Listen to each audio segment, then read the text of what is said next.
Mais je rappelle que lorsque le président Tshisekedi est parti à Kassenga en 2023, il a posé son avion sur une piste qui a été réhabilitée par Moïse Katumbi. Je rappelle aussi que Kashobwe est plus près de la Zambie que Moulonde. Je rappelle aussi que la piste de Moulonde, c'est moins d'1 kilomètre, alors que la piste de Kashobwe, c'est plus de 2 kilomètres. Je me demande même s'il faut que Katumbi fasse la rébellion. A-t-il besoin tout simplement de le faire avec la piste de Moulonde? Pourquoi ne peut-il pas le faire à Kubo? Pourquoi ne peut-il pas le faire à Kashobwe? Mais pourquoi n'a-t-il pas pris le soin d'informer les services attitrés? Voilà pourquoi je viens de vous dire que tout est question. On risquerait, Jean-Pierre Kayembe, on risquerait même de vous interdire à vous de faire des travaux devant votre parcelle parce qu'il s'agit de la servitude de l'État. Effectivement, j'ai suivi également les images de Jean-Marie Kassamba et que j'ai fait même quelques messages. Après, je lui ai dit, mais il ne faut pas qu'on vous induise dans des erreurs très graves. Vous êtes au départ un journaliste, vous n'êtes pas un laudateur. Lorsqu'on vous fait circuler tout simplement dans quelques avenues qui ont été... Évidemment, le journaliste dit ce qu'il a vu et entendu. Il n'invente pas des légendes urbaines. Hein. Non, mais vous savez, Lubumbashi, ce n'est pas seulement l'avenue Kassavubu. Parce que je sais qu'il a été sur l'avenue Kassavubu, il a été sur l'avenue Kamanyola, ensuite sur l'avenue Kassangulu. Ce ne sont pas ces quelques avenues. Lubumbashi, c'est aussi Kilobe-Lobe. Lubumbashi, c'est aussi Kamalondo. Lubumbashi, c'est aussi Roachi. J'aurais bien voulu qu'il se retrouve à la Roachi ou ailleurs. Alors, je pense qu'ils ont choisi tout simplement de le faire circuler dans quelques avenues.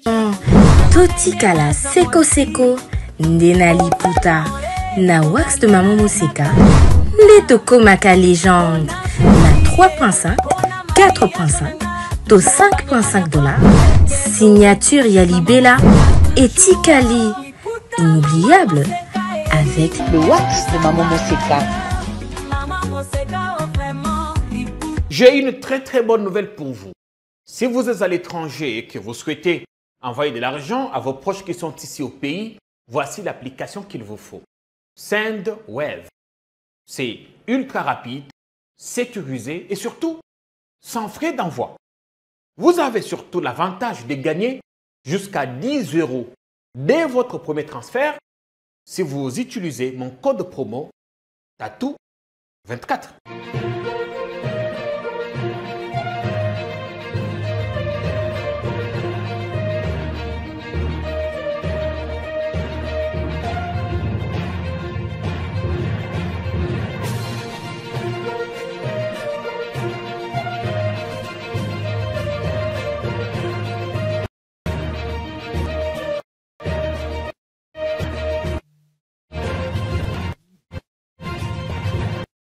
Nul n'est plus esclave que celui qui se croit libre sans réellement l'être. Mais attention, la liberté ne se donne pas, elle se prend. Bienvenue sur Politiquant, la force du détail. Votre télé qui revient encore ce matin avec de nouveaux contenus. L'actu est abondante. On va essayer de revenir sur quelques sujets importants. On a pour vous ce matin Maître Aubin Kassongo qui nous vient tout droit de Lubumbashi. Là-bas, vous appelez porte-parole de l'opposition, c'est ça. Bienvenue chez nous, bienvenue. Comment allez-vous? Merci beaucoup, je veux bien si bien que le pays va mal. Je ne m'appelle pas le porte-parole de l'opposition, je le suis. Vous êtes porte-parole de l'opposition là-bas? Je suis porte-parole de l'opposition dans la province du Haut-Katanga. Merci pour l'invitation Jean-Pierre. Toujours un plaisir d'être sur votre plateau. Parler République, j'en suis fort aise. Bien, on est content que vous soyez là. Merci pour l'honneur que vous nous faites de faire un tour ici chez nous pour ce déplacement à Kinshasa. Comment ça va, Lubumbashi? À Lubumbashi, tout va mal. Je suis écœuré de voir quelques images que l'on fait circuler ici à Kinshasa, faisant voir qu'à Lubumbashi, tout va bien. Ou dans la province du Haut-Katanga, ça va bien. On a vu évidemment le journaliste Jean-Marie Kassamba de Télé 50 qui est en déplacement là-bas, affirmer que tout va bien, il n'y a plus de Wewa au centre-ville, les routes, les rues sont de temps en temps balayées, tout va bien, il y a un bel air qui frappe sur Lubumbashi maintenant. Effectivement, j'ai suivi également les images de Jean-Marie Kassamba et que j'ai fait même quelques messages. Après, je lui ai dit, mais il ne faut pas qu'on vous induise dans des erreurs très graves. Vous êtes au départ un journaliste, vous n'êtes pas un laudateur. Lorsqu'on vous fait circuler tout simplement dans quelques avenues qui ont été... Évidemment, le journaliste dit ce qu'il a vu et entendu. Il n'invente pas des légendes urbaines. Hein. Non, mais vous savez, Lubumbashi, ce n'est pas seulement l'avenue Kassavubu. Parce que je sais qu'il a été sur l'avenue Kassavubu, il a été sur l'avenue Kamanyola, ensuite sur l'avenue Kassangulu. Ce ne sont pas ces quelques avenues. Lubumbashi, c'est aussi Kilobelobe. Lubumbashi, c'est aussi Kamalondo. Lubumbashi, c'est aussi Roachi. J'aurais bien voulu qu'il se retrouve à la Roachi ou ailleurs. Alors, je pense qu'ils ont choisi tout simplement de les faire circuler dans quelques avenues qui ont été... Et sur ces quelques avenues, il y a quand même une nouvelle couche de peinture, des gens qui balayent. C'est pas suffisant. C'est pas suffisant. Être opposant ne signifie pas te remettre en cause. Non, on peut applaudir. On ne remet pas tout en cause. Vous aviez par exemple parlé du cas des Wewa qui ne sont plus au centre-ville. Ça, c'est quelque chose qu'il faut mettre sur la gestion de la ville de Lubumbashi et non sur la province, par exemple. Parce que l'impression que nous avons chez nous dans les Haut-Katanga, c'est que le gouverneur a tendance de faire la récupération politique parfois sur les quelques actions qui sont faites par les ETD, qui sont soit les villes, soit les communes. Parce que je rappelle quand même que les entités territorialement décentralisées sont autonomes et elles ont une autonomie administrative et financière autant que la province. Et donc, il est tout simplement inacceptable de voir que la commune fait quelque chose de bien et le gouverneur vient faire la récupération pour faire voir comme si c'était la province alors que c'est quelque chose qui a été fait soit par la mairie, soit par la commune de par la redevance minière. Parce que la province a également aussi la redevance minière. Et donc, si vous allez par exemple au gouvernement du Haut-Katanga, ça va faire plus de 4 mois que les agents ne sont pas payés. Alors que nous avons la redevance minière, nous avons les péages, nous avons beaucoup de taxes qui sont gérées au niveau de la province. Nous nous posons même la question de savoir, est-ce que peut-on aujourd'hui dire que la province du Haut-Katanga est en faillite à ce jour? Parce que lorsqu'une province ne sait pas payer ses agents, elle est pratiquement en faillite. Ça, ce sont des choses que l'on ne dit pas lorsqu'on est à Kinshasa ou lorsqu'on envoie des images. Et je voudrais d'ailleurs ici attirer une sonnette d'alarme que l'IGF vienne chez nous au Katanga pour vérifier qu'est-ce qui se passe. Comment une si grande province comme le Katanga est en difficulté aujourd'hui de payer les agents. Où va tout l'argent qui est perçu?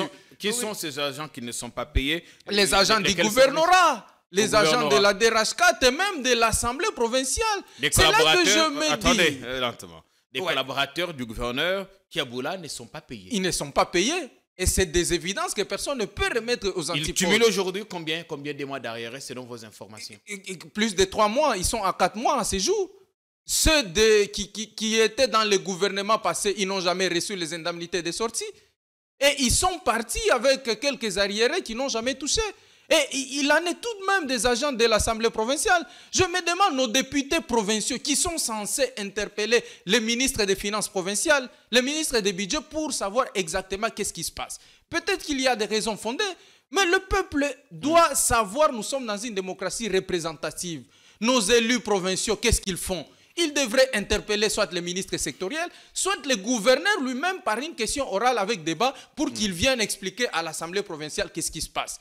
S'il a des raisons fondées, comme ça, le peuple va connaître exactement qu'est-ce qui se passe. Mais ici, nous sommes dans une situation très floue où le peuple ne sait pas qu'est-ce qui se passe exactement. Et donc, je voudrais également... Il faut saluer en passant aussi le nouveau bâtiment de l'Assemblée provinciale. Quand c'est bon, il faut applaudir. C'est bon, mais je rappelle aussi qu'on avait déjà décaissé plus de 2 fois et que les travaux n'avaient pas commencé à l'époque du président Kachoba comme président de l'Assemblée provinciale. Et c'était toujours le gouverneur Kiaboula. Il faut qu'on explique aussi où était parti cet argent. On avait décaissé l'argent pour la réhabilitation de la résidence officielle du président de l'Assemblée provinciale. On n'a jamais amorcé les travaux.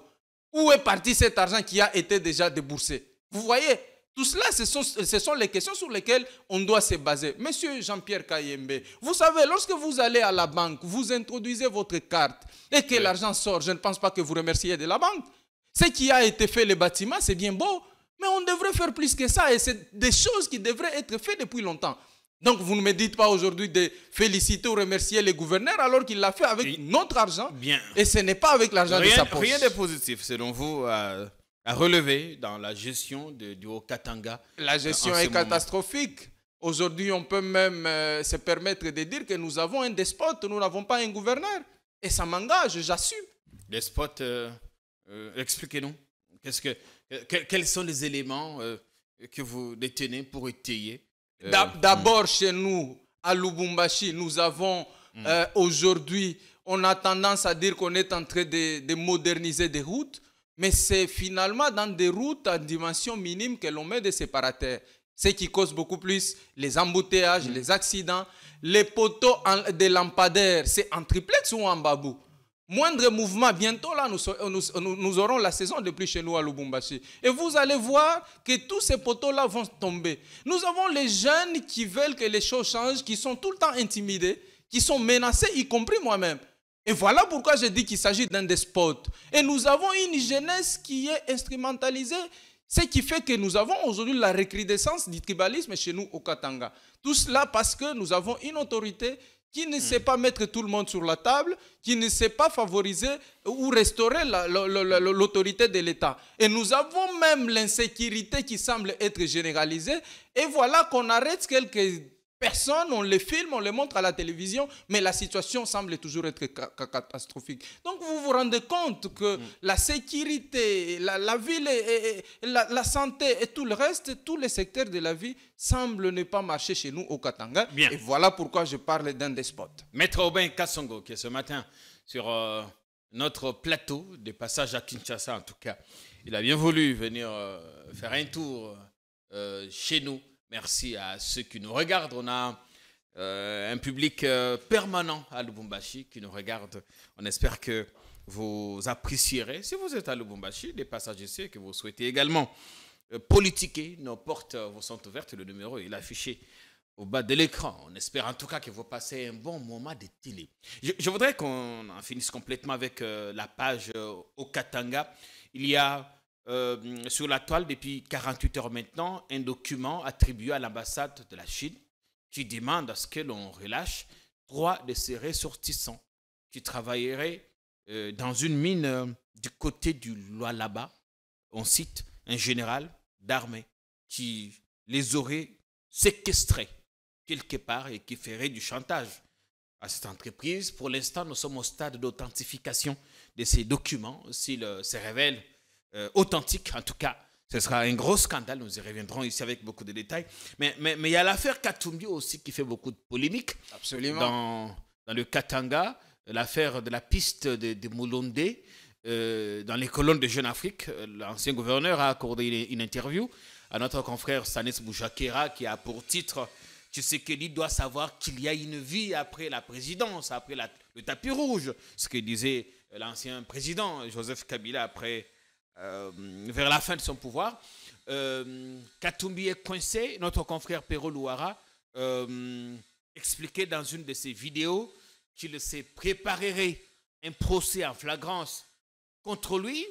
Quelle lecture vous faites de cette situation?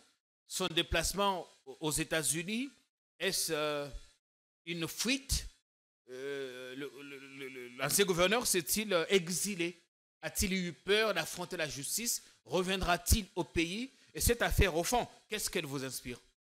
Non, je pense que nous rébellotons pratiquement pour ce qui s'est passé à l'époque du régime Kabila, où on a voulu créer des procès bidons à Moïse Katumbi pour qu'il se taise, parce qu'à cette époque, il avait dit qu'il faut arrêter les 3e faux coups penalty. Il y avait une machination qui s'est préparée pour la modification ou les changements de la Constitution. Et rebelote, la même situation aujourd'hui se répète, alors qu'à cette époque, avec le président Tshisekedi, nous étions tous au sein du Rachop, nous disions que c'était une dictature de la Kabylie. Et je me rappelle même, le président Tshisekedi avait dit que rien qu'en citant le nom de Moïse Katumbi, ça fait peur à Kabila. Je me pose la question, est-ce que c'est la même situation qui se répète à ce jour? Lui-même, Katumbi, lors de son interview, a dit qu'on cherche tout simplement des pouces sur sa tête. Et comment, ce qui est inexplicable. Même si cette proche explique, comment a-t-il pu entreprendre des travaux de réhabilitation d'une piste sans l'autorisation préalable des services? Dans la commission de toute infraction, il y a ce qu'on appelle l'élément intentionnel. Je pense qu'au-delà de l'élément légal, sur lesquels on se base à ces jours, on devrait se baser aussi sur l'élément intentionnel. C'est quoi l'intention de Katumbi en voulant réhabiliter cet aéroport? C'est quoi son intention? L'on suspecte évidemment. Non, oui, je reviens sur cette question-là. On est dans l'intention maintenant. On est dans l'intention, on suspecte. Mais je rappelle que lorsque le président Tshisekedi est parti à Kasenga en 2023, il a posé son avion sur une piste qui a été réhabilitée par Moïse Katumbi. Je rappelle aussi que Kashobwe est plus près de la Zambie que Moulonde. Je rappelle aussi que la piste de Moulonde, c'est moins d'1 kilomètre, alors que la piste de Kashobwe, c'est plus de 2 kilomètres. Je me demande même s'il faut que Katumbi fasse la rébellion. A-t-il besoin tout simplement de le faire avec la piste de Moulonde? Pourquoi ne peut-il pas le faire à Kubo? Pourquoi ne peut-il pas le faire à Kashobwe? Mais pourquoi n'a-t-il pas pris le soin d'informer les services attitrés? Voilà pourquoi je viens de vous dire que tout est question. On risquerait, Jean-Pierre Kayembe, on risquerait même de vous interdire à vous de faire des travaux devant votre parcelle parce qu'il s'agit de la servitude de l'État. Vous voyez la situation dans laquelle on se retrouverait. Logiquement, vous ne pouvez pas entreprendre les travaux devant votre maison parce que c'est une servitude de l'État, vous devez obtenir l'autorisation. Oui. Mais est-ce que lorsque nous le faisons tout le temps, on nous interpelle par les services étatiques? La réponse est non. Pourquoi? Parce qu'il s'agit de l'intention. Vous le faites parce que vous voulez que la ville soit propre, vous voulez que votre quartier soit propre. Et donc, il en est de même de Moïse Katumbi, qui n'a pas l'intention de faire la rébellion. Ceux qui font la rébellion sont sur le territoire national, les Nanga et consorts. J'aurais bien voulu que toute cette énergie qu'on accorde pour chercher à neutraliser Katumbi, qu'on puisse l'accorder pour arrêter Nanga et ses complices. Aujourd'hui, on nous a présenté un procès ici à Kinshasa, alors que les rebelles se retrouvent sur le territoire national. Donc, vous vous rendez compte qu'on est en train de chercher à faire taire Moïse Katumbi qui a dit non au changement de la Constitution. Vous me demandez s'il cherche à s'exiler ou pas. Oui. Je rappelle quand même que cette situation l'a trouvé, il était déjà en Europe, et aujourd'hui il est aux États-Unis.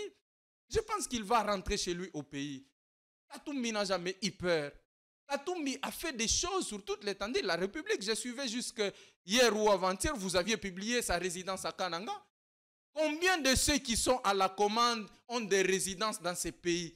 Mais lorsqu'il y a quand même un digne fils du pays qui se bat pour redonner de la valeur, de la dignité aux Congolais, je pense qu'il faut quand même l'encourager.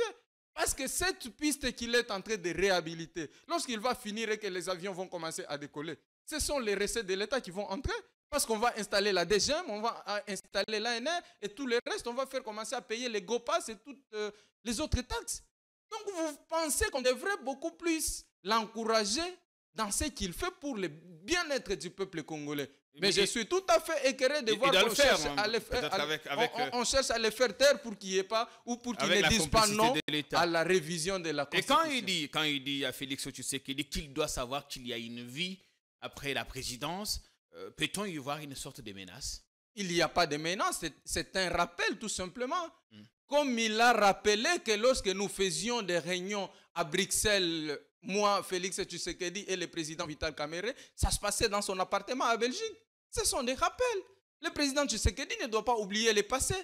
Et il doit savoir que l'avenir, le présent est construit du passé.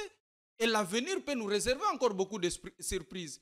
Il y a ceux qui se croyaient intouchables à l'époque de Kabila. Mais aujourd'hui, où sont-ils? Et je pense que le président Tshisekedi devrait en tirer des leçons. Il y a une vie après la présidence. Il ne sera pas éternel de toute façon. Il ne sera pas éternel. Mobutu se croyait le plus puissant. Mais regardez la fin de Mobutu. Aujourd'hui, le peuple ne sait pas où est Joseph Kabila. Ce qui est inacceptable par ailleurs. Et le président Tshisekedi doit savoir aussi qu'il y a une vie après la présidence. Une vie après la présidence. Ceci nous amène donc à des mots sur le débat qui pollue en ce moment le microcosme politique, le débat sur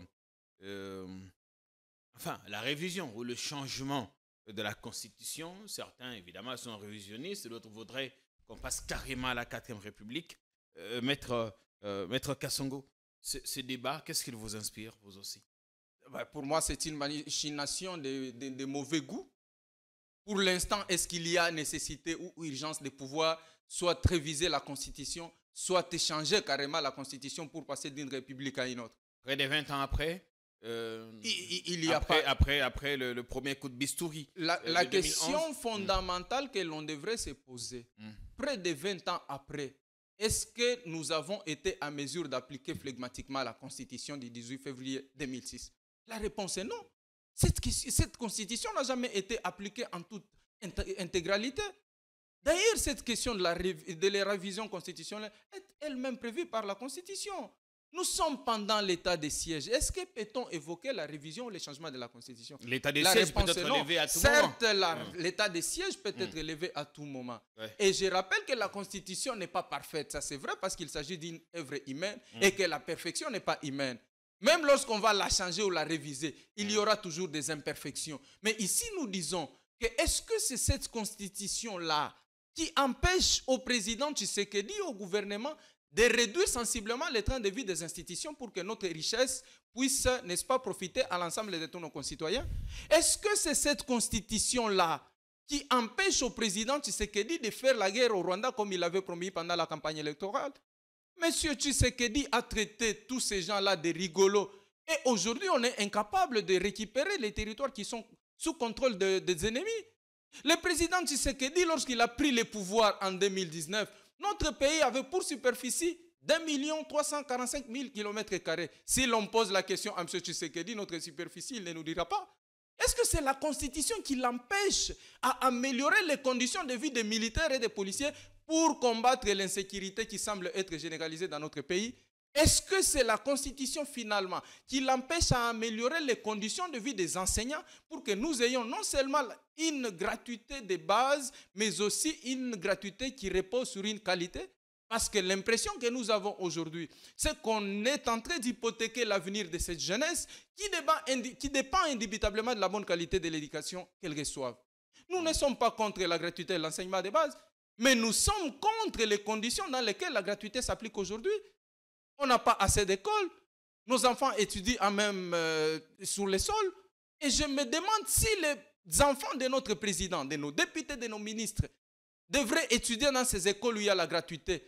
Est-ce qu'on ne pouvait pas améliorer ces conditions-là? C'est là que nous disons qu'il ne faudrait pas hypothéquer l'avenir des enfants des autres parce que vos enfants n'étudient pas dans ces écoles où il y a la gratuité. Et je ne pense pas que c'est la Constitution qui empêche au président Tshisekedi d'améliorer les conditions de vie des magistrats pour que la justice ne soit pas malade.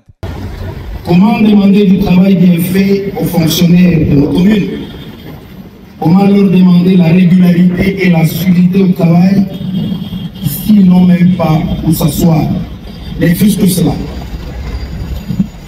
chef de l'État, commandant suprême des forces armées de la République démocratique du Congo, la police nationale congolaise et du service national, et que ceux qui ne se contentent pas seulement d'exiger les résultats, sans se soucier des conditions de travail des agents et fonctionnaires de l'État.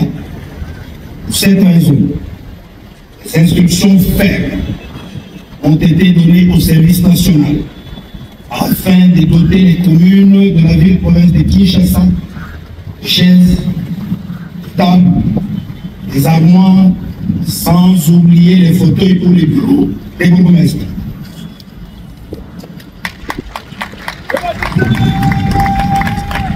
Dans la suprême, le service national remet ses jours et lot de meubles de bureau entre les mains de son Excellence, Monsieur le Vice-Premier ministre, ministre de l'Intérieur, Sécurité, Décentralisation et Affaires coutumières, pour qu'il le remette à son tour au bourgmestre des communes de la ville-province de Kinshasa. Quant à la cérémonie de séjour, 15 communes sont concernées par la présente dotation. Il s'agit des communes ci-après. Commune de Ndalima, commune de Lancé, commune de Lingwala, commune de Kalam, commune de Selemba, commune de Bandaloum, commune de Njik, commune de Massila, commune de Kimbanseke, commune de Ngaba, commune de Mankala, commune de Kisesu, commune de Bundu, commune de Matete, Et enfin, la commune d'Ingiringiri. Qu'en est-il des communes qui restent? Elles seront servies très bientôt. Et nous disons très bientôt. Nos ateliers travaillent, juste le temps de finissage. Excellence, Monsieur le Vice-Premier ministre, un voyage, quel qu'il soit, commence toujours par un pas. Le pas que le service national vient d'épouser, sur l'instruction du commandant suprême, en faveur de communes de la ville-province de Kinshasa, est peut-être le premier, mais il ne sera sans doute pas le dernier. Le service national, en sa qualité de service paramilitaire, et sous les ordres de son commandant suprême, je cite, Son Excellence Félix Antoine Tshisekedi Tshilombo, nous irons partout où il demandera de partir, et nous ferons tout ce qu'il voudra que nous puissions faire. Faut-il le rappeler? Les meubles des bureaux qui seront aujourd'hui distribués aux communes de la ville-province de Kinshasa sont fabriqués dans l'atelier du service national en scellé par le bâtisseur de la nation. Ces jeunes, qui autrefois appelés Klouna, après une formation de 2 ans au centre pilote Laurent Désiré Kabila à Kanyamakassis. Ces jeunes sont devenus de bons citoyens, consciencieux, patriotes et travailleurs. Outre les écoles qu'ils construisent, une fabrique de bancs scolaires qui ont été distribués gratuitement dans plusieurs écoles, universités et instituts supérieurs de la ville de Kinshasa. Excellence, Monsieur le Vice-Premier ministre, ministre de l'Intérieur, Sécurité, décentralisation et affaires coutumières. Comme vous le constatez, nous ne sommes pas venus vous faire de promesses. Nous vous présentons la vision du commandant suprême, telle que concrétisée par des actions visibles.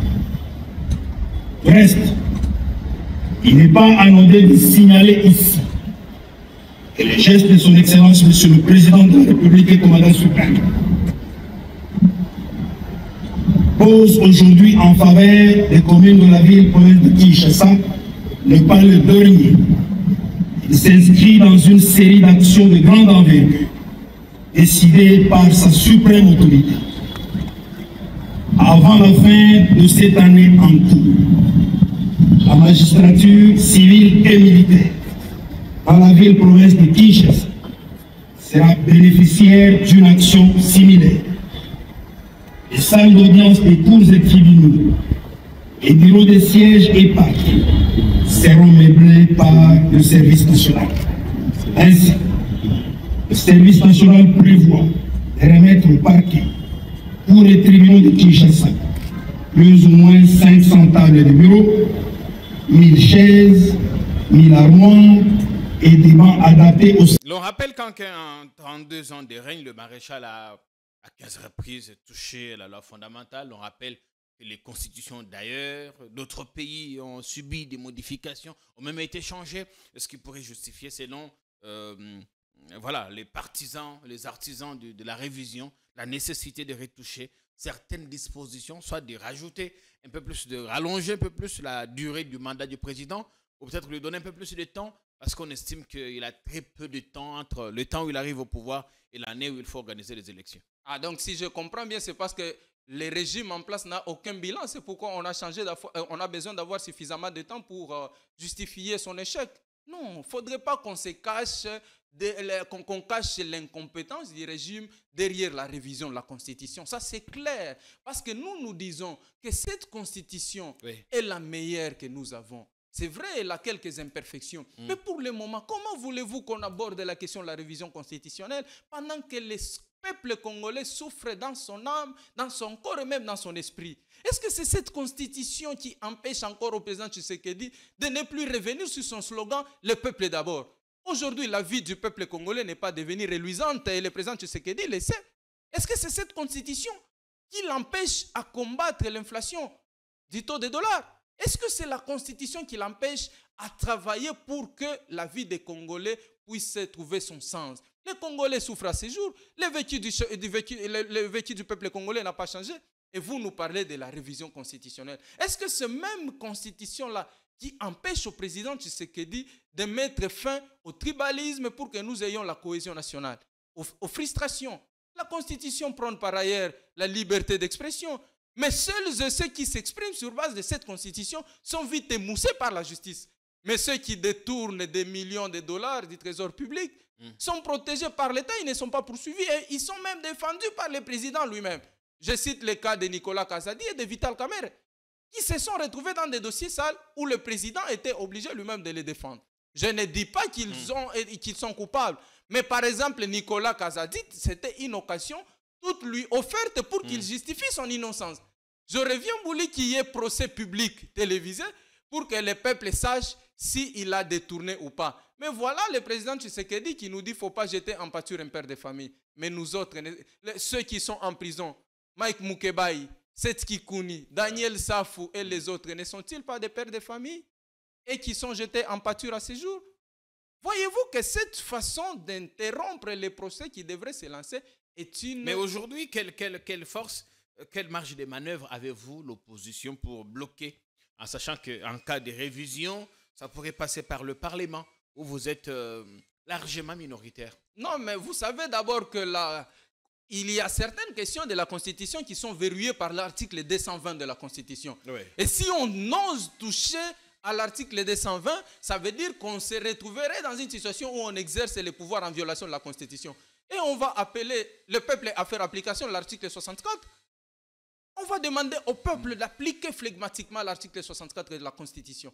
Parce que cette disposition est claire. Et on nous demande de faire échec à tout groupe d'individus qui exercent les pouvoirs en violation de la Constitution. Et c'est ça qu'on va demander au peuple. Et je pense qu'on n'y arrivera pas. C'est comme ça qu'on a besoin de taire tout le monde. On fait arrêter tout celui qui parle. Aujourd'hui, on tape sur Katumbi pour nous faire peur, afin que nous ne puissions pas arrêter cette machination-là de la révision ou du changement de la Constitution. Mais nous irons jusqu'au bout. Le président Tshisekedi ne nous arrêtera pas tous. On a tué Lumumba aujourd'hui. Il y a des compatriotes qui s'élèvent et qui défendent notre patrie. Et je suis sûr qu'on n'arrêtera pas tout le peuple congolais. Et le peuple gagne toujours. Et je pense que ce peuple-là est prêt à dire non au changement ou à la révision de la Constitution. Qu'est-ce que vous a le plus impressionné lors de votre passage cette fois à Kinshasa? On sait que vous venez de temps en temps. Cette fois, qu'est-ce qui vous a le plus impressionné, en bien ou en mal? Je me rappelle que les jours où je partais faire l'émission sur Télé 50, oui, il y a par exemple certaines routes à Kinshasa qui sont comparables à des rivières, où nous étions pratiquement obligés de faire marche-retour pour chercher quelle route emprunter. Et ça, j'ai trouvé ça anormal. Au centre-ville, il y a des lacs artificiels maintenant. Au centre-ville, il y a des lacs artificiels. Aux encablures même de Huileries et même partout. Et c'est inacceptable. Et je constate que la ville est très sale. La ville est très sale. Les embouteillages comme toujours. Je me demande, est-ce qu'avec les nouveaux gouverneurs de la ville, il n'y a pas une politique concrète pour pouvoir trouver solution face à cette question? Mais sur le plan positif, je suis quand même surpris de voir à l'hôtel où je suis logé, il n'y a pas de coupure. On me dit que c'est toujours l'électricité. Ah, ça, c'est quelque chose qu'il faut saluer. Oui, il n'y a pas de coupure d'électricité depuis que je suis là. Et ça, je salue. Donc, voilà les quelques événements qui m'ont marqué depuis que je suis à Kinshasa. Il y a aussi l'arrestation de notre confrère Patrick Lokala qui a passé sa 3e nuitée hier au cachot du parquet de la Gombe. On espère bien qu'il pourrait être relaxé. Absolument, si vous le permettez, j'ai un petit mot d'ailleurs à placer à ce propos. Je pense que Patrick Lokala ne méritait pas ce traitement inhumain et dégradant. L'article 16 de la Constitution est clair à ces propos. La personne humaine est sacrée. L'État a l'obligation de la respecter et de la protéger. Mais la façon dont Patrick a été arrêté, c'est inacceptable. C'est inacceptable et je voudrais condamner avec la toute dernière énergie ce traitement lancinant réservé aux journalistes. Vous les journalistes, vous exercez une profession noble et vous méritez respect. Et ça ne devrait pas se quémander, c'est une obligation. On ne peut pas accepter que les inspecteurs du parquet puissent se comporter en couloune, en train de filmer, de vandaliser la maison d'un compatriote. Est-ce qu'il a tué qui? Je pense que c'est ce genre de traitement qu'on devrait réserver à ceux qui détournent. pas à un compatriote qui défend jour et nuit sa patrie. Patrick Lokala est l'un des esprits très libres et qui défendent notre pays. Et je pense qu'il faut condamner cela. Et je crois qu'il ne faudrait pas que ça se répète. Et je salue la décision, l'instruction du ministre de Justice qui a demandé à ce qu'on mette la main sur toutes ces personnes qui l'ont humilié lors de son arrestation. Bien. Il y a d'ailleurs une déclaration des journalistes de Kinshasa qui appelle à la radiation du confrère Christian Lusakweno, qui est notamment à l'origine de l'arrestation du confrère Patrick Lokala. Déclaration rendue publique hier par un groupe de journalistes élus par Peter Tiani. Je vous laisse regarder ça, on revient juste après. Déclaration des journalistes de Kinshasa sur la situation préoccupante du journaliste Patrick Lokala. Nous, journalistes de Kinshasa, informons l'opinion tant nationale qu'internationale que le journaliste Patrick Lokala a été arrêté lundi 7 octobre 2024 de manière brutale, inadmissible, associée aux actes de torture physique et morale. Objet de filature depuis plusieurs jours par les services de sécurité, le journaliste, chroniqueur politique, père de famille et responsable du média en ligne Télénews RDC s'est vu arrêté avec une brutalité injustifiée par des agents du parquet qui ont violenté son épouse, saccagé son domicile et jeté des bombes lacrymogènes devant sa femme et ses enfants. Au lieu de se limiter là, ces agents de services de sécurité, porteurs d'une mission bien établie par les bourreaux de la presse, ont filmé toutes les scènes dans l'unique objectif de plaire aux commanditaires de la dite arrestation. Avec la dernière énergie, les journalistes de Kinshasa reprouvent cette grave dérive et vilaine pratique qui porte atteinte à la démocratie et foule aux pieds la récente loi sur l'exercice de la liberté de la presse en République démocratique du Congo. Arrêté pourtant aux environs de 11 h, c'est finalement autour de 16 h que le journaliste a été vu par les magistrats instructeurs de son dossier après l'avoir ballotté. Tout en regrettant la manière barbare dont le confrère a été appréhendé, les journalistes constatent que les engagements publics pris par le ministre de la Justice, Constant Moutamba, interdisant toute arrestation arbitraire des journalistes, ont été bafoués. Ceci renforce avec véhémence les déclarations du magistrat suprême, le président Félix-Antoine Tshisekedi Tshilombo, affirmant que notre justice est bel et bien malade. Les journalistes de Kinshasa exigent, sans autre forme de procès, l'arrestation de ces agents du parquet qui ont délibérément humilié Patrick Lokala en agissant comme des brigands, ternissant davantage l'image de cette justice. Les journalistes de Kinshasa sont sidérés d'apprendre que le calvaire de notre confrère Patrick Lokala fait suite à une plainte d'un autre confrère, Sieur Christian Lusakweno, qu'il a récemment confirmé et ne l'a jusqu'à ce jour pas retiré malgré nombreuses sollicitations de la corporation. Comparaissant devant les magistrats sur la plainte de Sieur Lusakweno dans le dossier inscrit sous RMP 452-83, un acte visiblement gravissime au regard des us et coutumes de la profession, le journaliste de Kinshasa invite l'UNPC à plus d'engagement, de détermination et des actions concrètes afin d'obtenir la libération immédiate de notre confrère Patrick Lokala. Par conséquent, les journalistes de Kinshasa exigent la radiation du confrère Christian Lusakweno, directeur général de Top Congo FM, conformément au code éthique et de la déontologie de la profession du journaliste en son article 14, qui recommande aux journalistes d'être solidaires de ses confrères et de se plier à toute directive prise par les instances de l'Union. Cette disposition oblige aux journalistes de recourir aux instances de l'Union pour régler tout différend entre confrères plutôt que de saisir les juridictions de droit commun.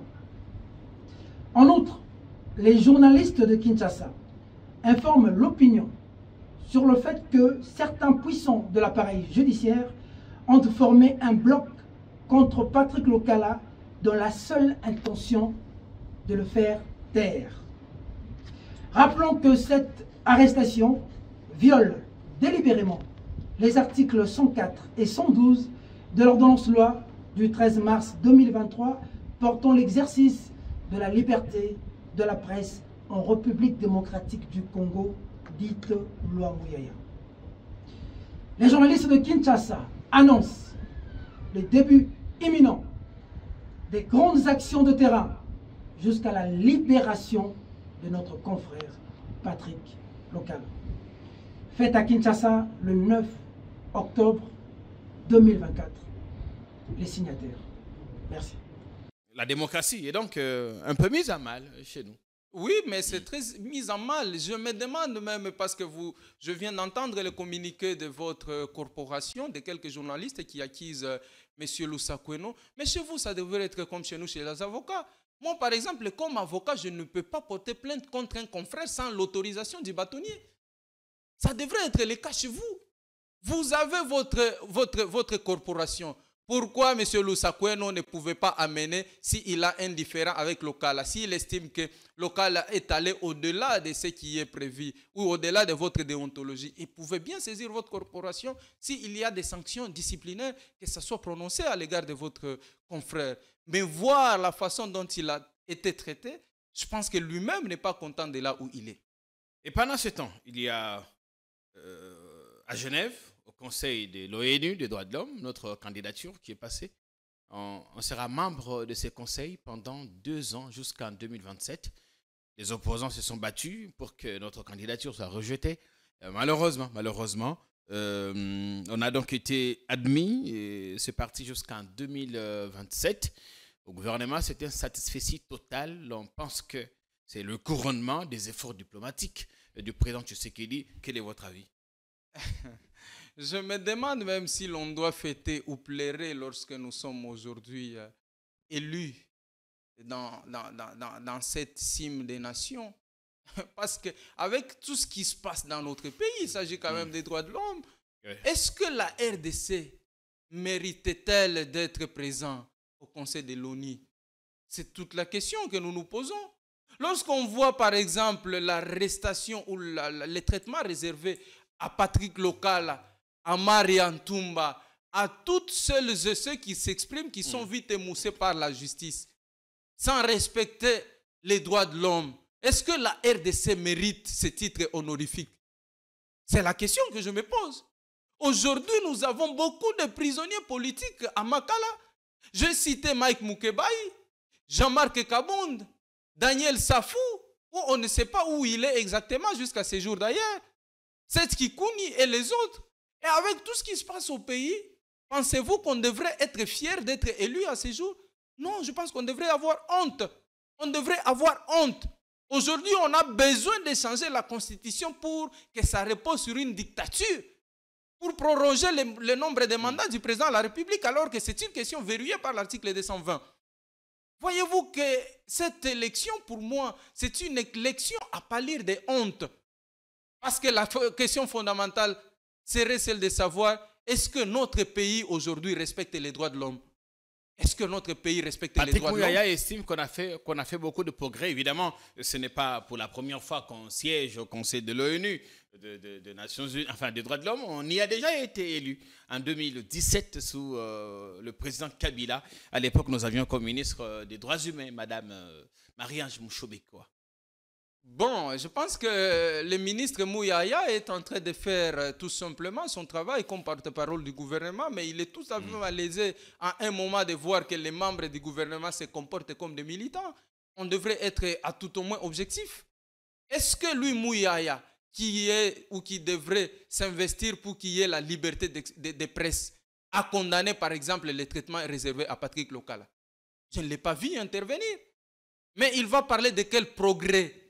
Dans quel secteur, sur le plan des droits de l'homme, nous avons le progrès dans notre pays? Nous avons les arrestations en cascade où on ne respecte même pas la procédure prévue par la loi.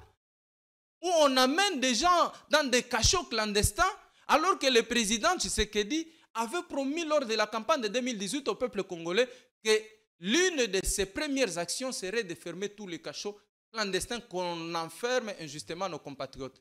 Ouais. Aujourd'hui, on en est où? Et je ne sais pas de quel progrès Patrick Mouyaya parle. J'aurais bien voulu qu'ils nous disent qu'aujourd'hui, on n'enferme plus les gens dans des cachots de l'ANR, de la DEMIAT et partout là-bas. Donc, j'estime que nous avons plutôt un recul et il n'y a pas un progrès. Et je pense que c'est tout simplement parce qu'on n'avait pas de concurrents. Notre pays n'avait pas de concurrents.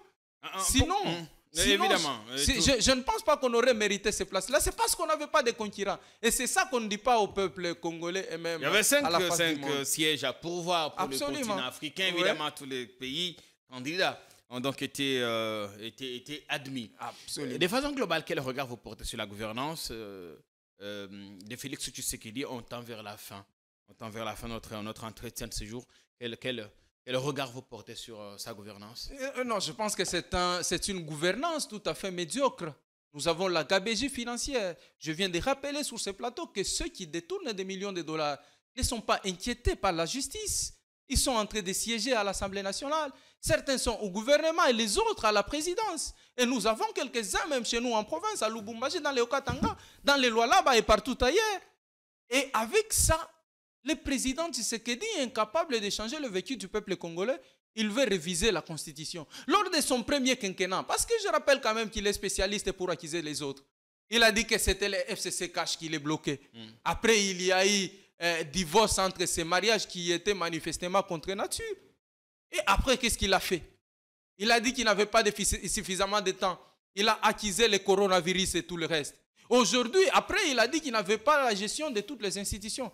Mais à ce jour, dans son deuxième quinquennat, il a la primature, il a l'Assemblée nationale, il a le Sénat, il a toutes les assemblées provinciales, il a tous les gouvernorats sur toute l'étendue de la République.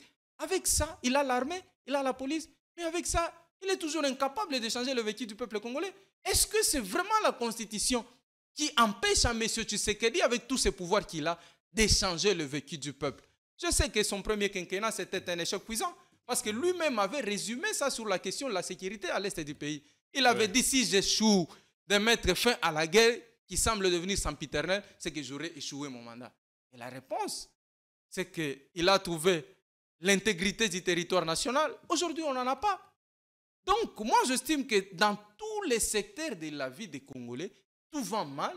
Nous n'avons pas la cohésion nationale. Et le président Tshisekedi, au lieu, n'est-ce pas, de faire un effort pour que nous ayons un dialogue, voilà qu'il semble faire un revirement, si bien que c'est lui qui avait demandé le dialogue. Parce que je rappelle que lorsqu'il était en Europe, face à Christian Loussakweno, il a dit que les pères de l'église catholique l'ont demandé et qu'il attendait que lui, mais il ne voit pas avec qui il va dialoguer. C'est comme ça qu'il avait traité Moïse Katumbi de borderline, il avait traité Martin Fayoulou et les autres opposants de ne pas reconnaître les élections. Et c'est une évidence, les élections ont été organisées en violation de la Constitution et de la loi électorale.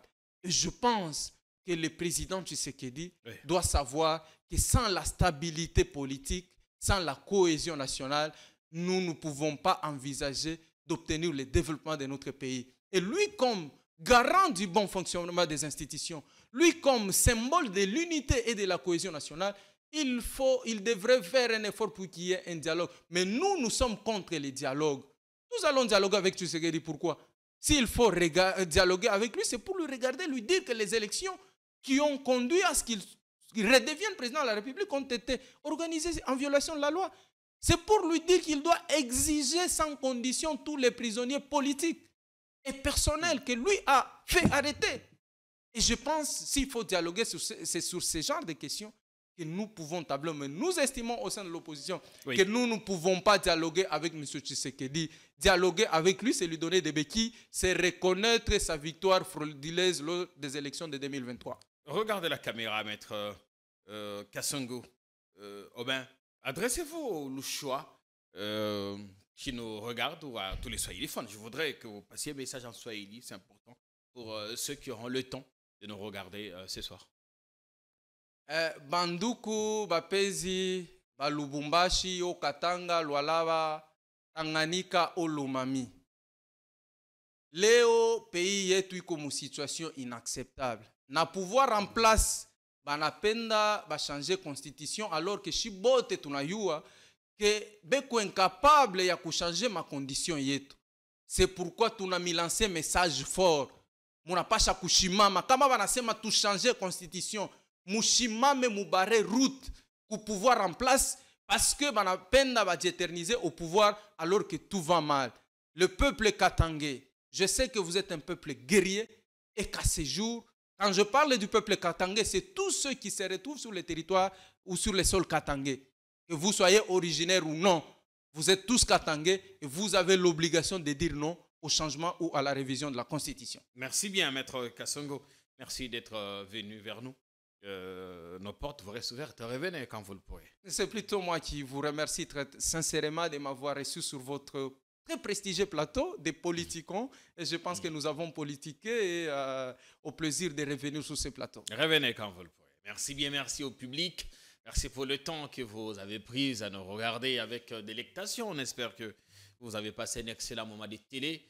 Continuez à vous abonner sur notre chaîne. Faites des extraits, mettez où vous voulez. Chez nous, c'est légal. Sauf si vous mettez l'intégralité sur YouTube. Là, nous allons réclamer les droits d'auteur.